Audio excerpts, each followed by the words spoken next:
ඔය ගොඩක් ළමයිට තියෙන ගැටලුවක් තමයි සාමාන්‍ය පෙළ විභාගයේ භෞතික විද්‍යා කොටසට අදාළ සමීකරණ ටික මතක තබා ගැනීම ගැටලුව. ඒකට සාමාන්‍ය පෙළ විභාගයට පොඩි උදව්වක් වෙන විදියට සහ මතක තියාගන්න පහසු වෙන විදියට මම පොඩි ගැලීම් සටහනක් හදලා දෙන්නම්. බලන්න මේක හොඳද කියලා. දැන් ඔබට ඉගෙන ගන්න තියෙන විෂය කරුණු ටික ගත්තම ඒ විෂය කරුණු ටික මූලික වශයෙන්ම පදනම් වෙනව තුන් දෙනෙක් මත. ප්‍රවේගය, ස්කන්ධය සහ බලය. එතනනුත් ප්‍රධානම නැත්නම් මූලිකම කෙනා තමයි ප්‍රවේගය. ඒතර ප්‍රවේගය සම්බන්ධ වෙන මූලික සමීකරණ ටික.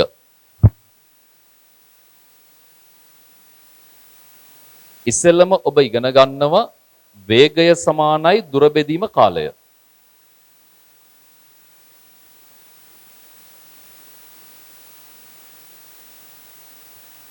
වේගය සමානයි දුර බෙදීම කාලය. ඊළඟට ඔබ ඉගෙන ගන්නවා ප්‍රවේගය සමානයි විස්ථාපනය බෙදීම කාලය. ප්‍රවේගය සමානයි විස්ථාපනය බෙදීම කාලය.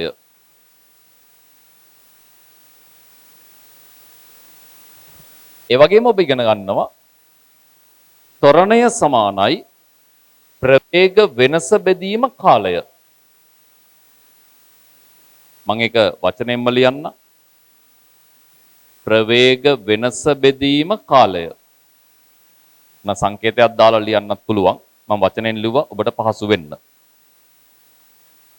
හරි. ඔන්න ප්‍රවේගය අපිට අහුවෙන මූලික සමීකරණ ටික. දැන් මෙයත් එක්ක සම්බන්ධ වෙනවා ස්කන්ධය.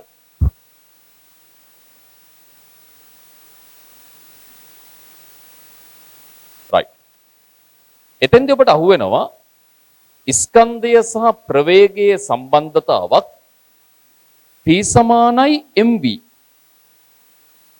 P කියන්නේ ගම්‍යතාව. ගම්‍යතාව කියන්නේ ස්කන්ධය වැඩි කිරීම ප්‍රවේගය. ගම්‍යතාව කියන්නේ ස්කන්ධය වැඩි කිරීම ප්‍රවේගය. ඒ වගේම මේ ප්‍රවේගයත් එක්ක යන තවත් සම්බන්ධයක් තියෙනවා. ස්කන්ධය ප්‍රවේගය සම්බන්ධ වෙන තවත් එක්කෙනෙක් තමයි චාලක ශක්තිය. භාගයක් MV වර්ග.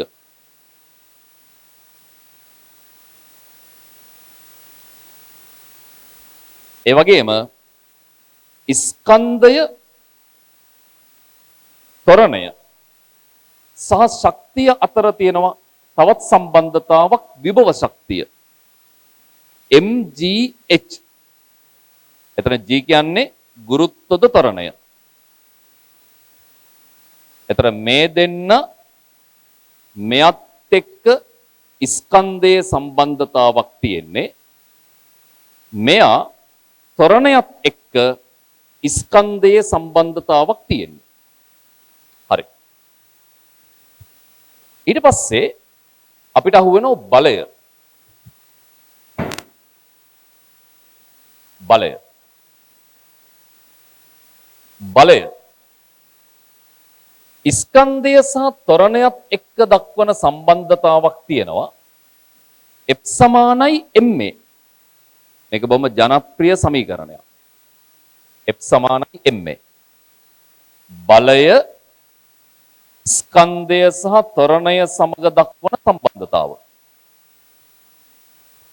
ඊළඟට අපිට අහුවෙනවා කාර්යය. කාර්යය කියන්නේ බලය වැඩි කිරීම විස්ථාපනය. කාර්ය බලය වැඩි කිරීම විස්ථාපනය.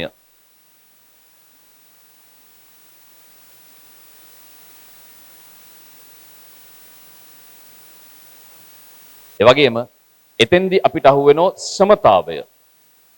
මෙයා තව ටිකක් ඉස්සරහට ගියාම අපිට ශ්‍රමතාව අහුවෙනවා. ශ්‍රමතාවය කාර්ය බෙදීම කාලය.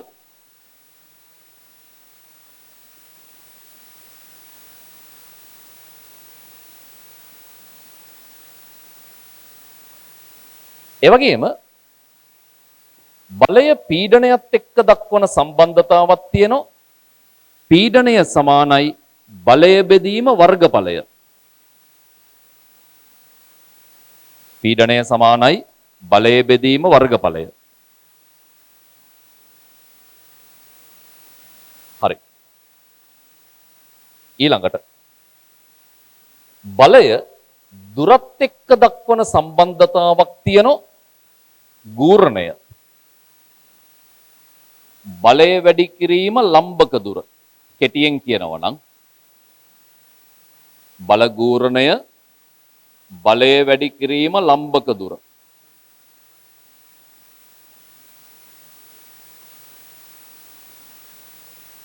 හරි. ඊට පස්සේ අපිට අහුවෙනවා ඝනත්වය යන්නේ ස්කන්ධයත් එක්ක. ඝනත්වය කියන්නේ ස්කන්ධ බෙදීම පරිමාව. අපි එතන රෝ කියන සංකේතය පාවිච්චි කරමු. රෝ නැත්නම් ඩී කියන සංකේතය පාවිච්චි කරන්නත් පුළුවන්. ඝනත්වය ස්කන්ධය බෙදීම පරිමාව.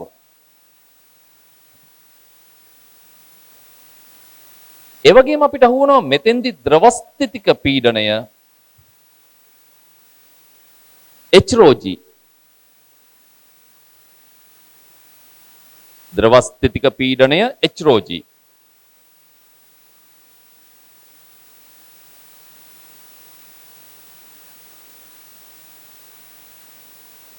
හරි. ඊට පස්සේ මෙන්න මේ වේගය තරංගවලදී සම්බන්ධ වෙනවා v සමානයි f ලැම්ඩා කියන සමීකරණය. තරංගවලදී ආ සම්බන්ධ වෙනවා v සමානයි f ලැම්ඩා. ඊළඟට ස්කන්ධයට ගියාම එයා තාපයේ පාඩමේ සමීකරණ දෙකක් එක්ක සම්බන්ධ වෙනවා. එකක් තමයි තාපධාරිතාව සමානයි ස්කන්ධය වාරයක් විශිෂ්ට තාපධාරිතාව. අනිත් එක තමයි තාප ශක්තිය Q සමානයි mc θ. තාප ශක්තිය Q සමානයි mc θ.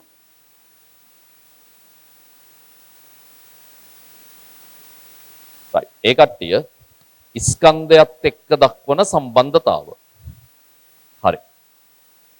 දැන් මේ ටික හැරුණම ඔබට අනිත් තියෙන ළමයි ධාරා විද්‍යුතය පාඩමේ අහුවෙන සමීකරණ කීපයක්. ධාරා විද්‍යුතය පාඩමේදී ඔබට අහුවෙන මූලික සමීකරණය ඕම් නියමය. V සමානයි IR. ඕම් නියමය V සමානයි IR. ඊළඟට අපට අහුවෙනවා විද්‍යුත් ශක්තිය සහ විද්‍යුත් ක්ෂමතාව ලියන සමීකරණ. මේ දෙන්න උපයෝගී කරගෙන අපි විද්‍යුත් ශක්තිය ලියනවා VIT. එතනින් අපි විද්‍යුත් ක්ෂමතාව ලියනවා VI. විද්‍යුත් ක්ෂමතාව VI.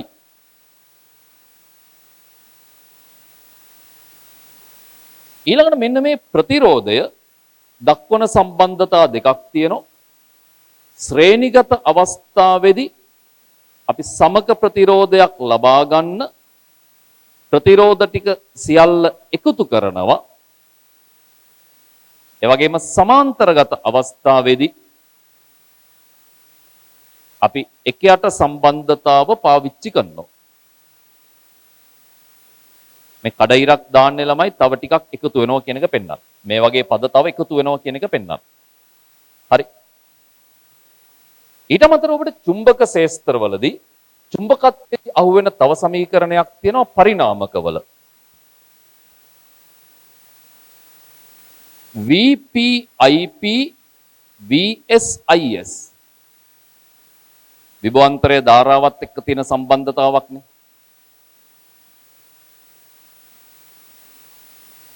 ඒ වගේම ඔබට එතෙන්දී අහු වෙනවා වට ගානත් එක්ක තියෙන සම්බන්ධය VP යට VS සමානයි NP යට NS.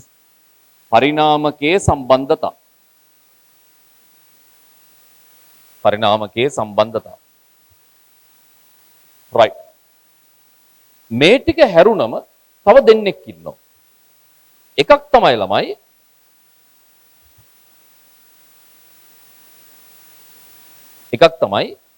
මෙන්න මේ උෂ්ණත්වය කෙල්වින් වලින් ලියද්දි සෙල්සියස් සහ කෙල්වින් අතර තියෙන සම්බන්ධය. T කෙල්වින් සමානයි T සෙල්සියස් ධන 273.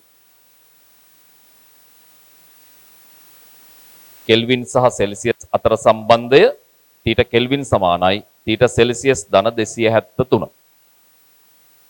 මේ කිසිම එකකට සම්බන්ධයක් නැති තව එක සමීකරණයක් ඔබට අහු වෙනවා ආලෝකය පාඩමේදී. වර්තන අංකය සමානයි sin i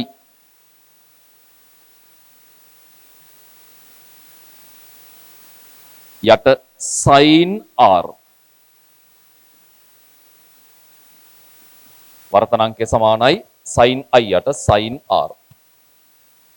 මං හිතන්නේ ඔබට ඔන්න ඔය සමීකරණ ටික තමයි සාමාන්‍ය පෙළ 10 11 වසරේ භෞතික විද්‍යා කොටස යටතේ අහුවෙන සමීකරණ ටික වෙන්නේ. ඒ සමීකරණ ටික ඔය එක් එක් පදත් එක්ක දක්වන සම්බන්ධතා ටික පොඩි ගැලීම් සටහනක් විදියට මතක තියාගන්න ලේසි කියලා හිතන විදියට සකස් කරපු කෙටි සටහනක් තමයි මේක තියෙන්නේ. right? බලන්න මේ කෙටි සටහන හොඳයිද කියලා. right? බලලා ඔබට මොනවා හරි මේ සම්බන්ධ ගැටලුවක් හෝ එතනින් පස්සේ ඔබ කරන්න බලාපොරොත්තු වෙන උසස් පෙළ ඒ උසස් පෙළ සම්බන්ධ මොනවා හරි විස්තරයක් ඔබට දැනගන්න අවශ්‍ය නම් මෙන්න මේ නම්බර එකට WhatsApp පණිවිඩයක් යොමු කරන්න. අතර ඔබ වෙනුවෙන්ම හදපු group එකක් තියෙනවා. අපිට ඒ group එකට ඔබව add කරන්න පුළුවන්. හරි. බොහොම ස්තුතියි.